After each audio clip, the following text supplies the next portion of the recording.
Hey everybody, it's Nay here. Welcome to my channel, The Ready Nurse Nay. Today's video, we're going to be talking about my OB clinical rotations as a nursing student, what I did, what I saw, how I liked it, and then at the end of the video, I'm actually going to take you on a little tour of the unit and show you some different things on each unit that I saw in regards to the OB world. So if you don't know, if you're new to my channel, my name is Nay. I'm a nursing student. I'm in my third clinical semester. This semester, I have done rotations in the OR. I've done rotations in the obstetrics and gynecology, women's health. I've done clinicals in pediatrics and also a med surge in a major hospital here in my area. But today we're focusing on the OB world. Okay, so I'm super excited. So we did 3 weeks of clinical rotations in the OB world at an OB hospital, and it was 3 full, basically 9-hour days at the hospital. So each day we were placed at, for my, different units to get to see different things, which was pretty cool. So my first day, I was placed in the OBER, and it's basically an OR designed specifically for pregnant women. So I was there a couple hours that morning, and it was 1 or 2 pregnant women that came to the ER.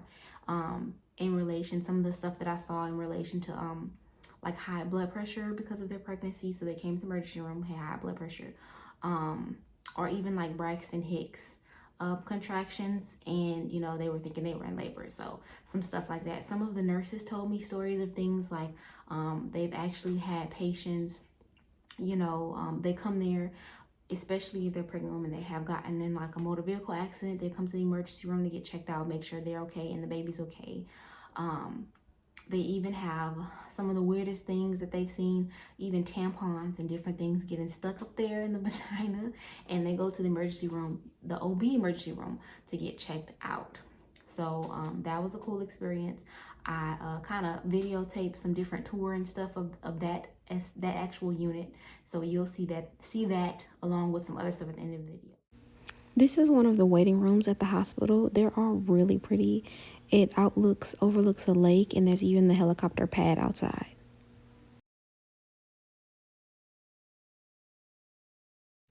So that was the first day. The second day, I got to go to the labor and delivery unit, which is pretty cool. That's where a woman actually goes when she's going into labor, and she delivers her baby on the L&D labor and delivery unit. I was able to participate and observe a vaginal delivery. So that was pretty cool to experience. I guess the biggest thing that I noticed with the L&D unit is that it's like the whole, you're focusing on mom and preparing mom to deliver, and you basically just wait until the baby comes, and you're taking care of mom until that happens. And then what happens, say for instance, mom actually goes into labor and the baby comes, then the doctors, and there's a ton of people in the room. There were like 14 people, nurses, surgical techs, CNAs, assistants, nurses. There were like 14 people in that room. That was a lot of people. So that was an experience as to being on the nursing side, seeing how it works, taking care of the patient up until when the baby comes, the provider comes, the doctor comes in there. You got like 14 people in their room. Everybody's doing their job, doing their part. And then the baby comes, and then everyone clears out. And then as a nurse, the L&D nurse, you go back into assisting your patient, taking care of them, and making sure that they're stable enough. After about a couple hours, they move on over to the mother and baby unit. So that was an experience to see on the L&D unit, the flow of it. A lot of epidurals, so you have epidural meds, a lot of course, oxytocin, pitocin, that to help with contractions and the progression of labor. A lot of that's given. And then you see some opioid medications also to help with pain in the early stage of labor. This is the epidural cart on the L&D unit. It basically has all of the needles and all of the equipment that the anesthesiologist or the CNRNA needs to do an epidural. This is a crash cart. There's one on every floor of the OB hospital, and it's basically used if a code blue or anything is called for one of the patients and they need to be resuscitated. So I got to kind of see all of that. On this unit, let me see, I saw a lot of the fetal heart rate monitors and the contraction monitors that you place on the outside, you know, on the mom's belly. That's to measure the fetal heart rate and also measure like the contractions of mom. So I helped with that. I also got to do an in and out catheter on a patient, assist, you know, empty a pregnant mom's bladder. So that was pretty cool. Yeah, I got to see a lot of stuff on that unit. That was pretty cool. The next unit I also went to the mother and baby unit. That was fun. That's basically after a baby delivers her baby on the L&D unit, she's transitioned to the mother and baby unit, and that's where she heals up until she goes home if there's no further complications. That unit is pretty chill and cool. A lot of times if the baby is healthy, that baby is in the room with the mom, and you are, as the nurse, taking care of both of them are your patients, the baby and the mom. On the mother and baby unit, they have about 6 patients plus the infant. And on the L&D unit, you only have 1 patient. And on the assessment unit, which is like the OBER, they only had like 2 patients. But anyway, so on the mother baby unit, that was pretty cool. You're taking care of the baby and the mom. A lot of fundal massages, making sure that the uterus is contracting to help you know, decrease bleeding after birth. A lot of monitoring if they had a C-section, watching their C-section scar, assessing that for any irritation, redness, giving pain meds to help with pain. A lot of making sure, you know, perineal care, that all of that area is clean. You're also helping assist them to and from the bathroom if they need. A lot of education to the mom and the parents in the room and the siblings. This is a quick video of the mother baby supply unit room. Everything needed to keep mom and baby healthy and clean and happy is located in this room. Lots of formula, lots of diapers and clean bedding and supplies are located in this room on this unit for the patients. A lot of that going on in the mother baby unit. So it was, you know, I worked on a Saturday, so it wasn't as busy, but they say a lot of the nurses were saying during the weekday when you have a lot of scheduled inductions and deliveries, it's very, very busy. But it was pretty chill on the weekend. I really liked that unit. And then on another day, I had a nice full day in NICU. And NICU is for neonatal intensive care unit. So it's basically an ICU for little babies, you know, infants, itty bitty babies. And I got to see a lot of stuff. In the NICU at this hospital that I was at, they had, it can hold up to 84 babies. And then it had an overflow unit where it can house and take about 10 to 15 more if they needed that extra room. So it was a huge hospital at this NICU, and taking care of really sick babies, preterm babies, if they're born before that, their baby is considered full term if they're born at 37 weeks or over. Anything before is preterm, and if they're born early, a preterm, they can have issues with their lungs and breathing. They can have issues with digestion, which is their skin and everything. So it can put them at risk for a lot of disorders, and so they go to the NICU and they're monitored. Particularly in some things that I saw in the NICU, I saw some rare diseases that I'm not going to mention because they're too rare. If I mention them, you'll be able to identify who I'm talking about. But I did see some rare diseases and a couple of the NICU babies there. I did see some preterm babies, you know, that they really had a negative, really poor prognosis where it would, you know, they probably maybe would have ended in death, which is pretty sad.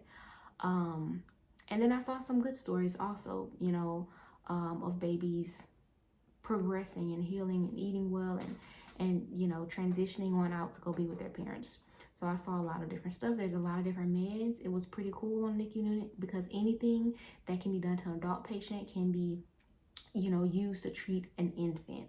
So these infants, like literally babies that are like 1-2 days old, you know, they might be 24 weeks gestational age, 34 weeks gestational age, and anything that can be done on an adult patient can be done on an infant. These little bitty babies, they can have a spinal tap and lumbar punctures if they need.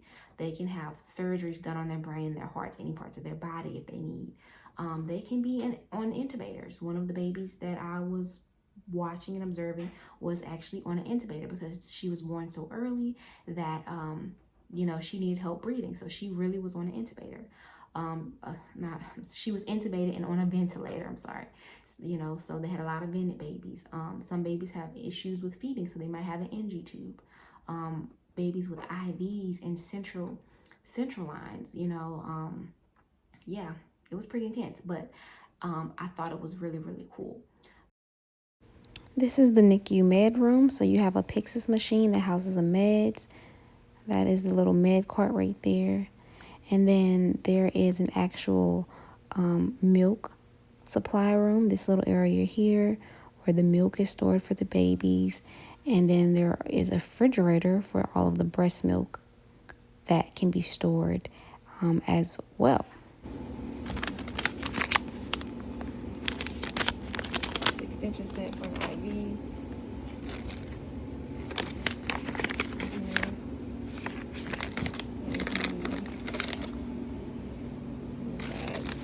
This one here, tubing for a feeding tube for an infant.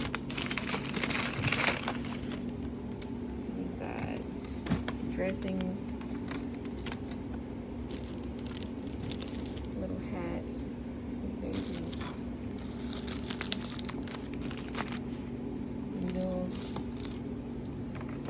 This right here is for a spinal tap.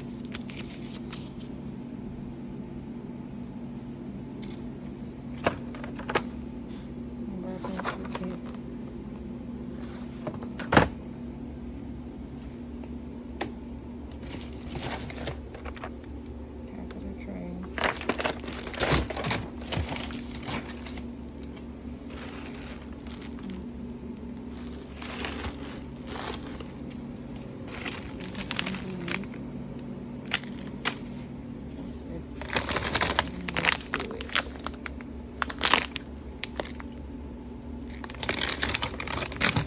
So I will say, all in all, I enjoyed my OB clinical. I got to see a lot. I got to do a lot.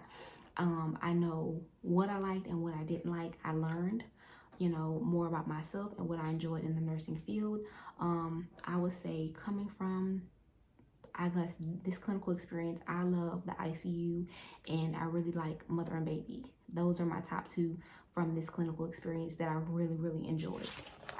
Let me see some of the actual skills and things that you can do working in OB on these different units. Timing contractions. If you're in the L&D unit, I actually got to do that. Using the external fetal heart monitors, placing those, the TOCO above the fundus of the uterus, and the monitors, the transducer, you know, to monitor the uterine contractions, you know, reading the fetal heart rate tracing strips and understanding those, palpating the bladder, emptying a bladder with in and out catheters, administering oxytocin, observing an epidural or helping assist a patient, a mom as she's getting an epidural, practicing therapeutic communication with the mom as she's experiencing labor pains, heel sticks after an infant is being born, participating in the ABGAR scoring with an infant, neonatal assessment after the baby has been born. Let's see, assisting in breastfeeding education. You know, they have lactation specialists at this hospital, so after a woman gives birth and she's moved from the L&D unit to the mother and baby unit, she can have an actual lactation specialist who is specialized and trained in breastfeeding to come and help her to understand the process of breastfeeding and make it easier, which is pretty cool. So that's just some of the stuff that I named, but there's a lot of stuff. I mean, there's so much stuff that can be done and observed. And it was just a good experience. So hopefully, you know, I'm going to put basically, I have snapshots and like videos and pictures from all the different units. It's going to be at the end of this video so that you'll kind of be able to tour the hospital a little bit with me, tour those units and see like how they're a little bit different. You know, on an L&D unit, you're gonna have your oxytocin, your pitocin, you're gonna have the epidural meds, you're gonna have an epidural cart, and then you're gonna even have like kits for delivery. You're gonna have just different, that's kind of the specifics. Anything related to labor and delivery, you're gonna have that on the labor and delivery unit. On the emergency, on the ER at the OB unit, OB hospital, you're gonna have things that are more like emergent. On the mother and baby, it's going to be things, a lot of stuff for taking care of the baby and then monitoring the mom as well. So you're going to have bottles, you're going to have breastfeeding equipment, you're going to have diapers, you're going to have a lot of stuff like that. On the NICU, it's everything related to babies and, you know, in emergency ICU situation, like they have all of that stuff. They even have their own like milk specialists in the NICU unit that mix up the formula for those babies on that unit, that you know, stash away, label the breast milk if the moms are breastfeeding, and bring it to them. Like, it's specialized and high tech on that unit for sure. I hope you like this video. Like it, give it a thumbs up, subscribe to the channel at The Ready Nurse Nay, and I'll see you in the next video. Bye.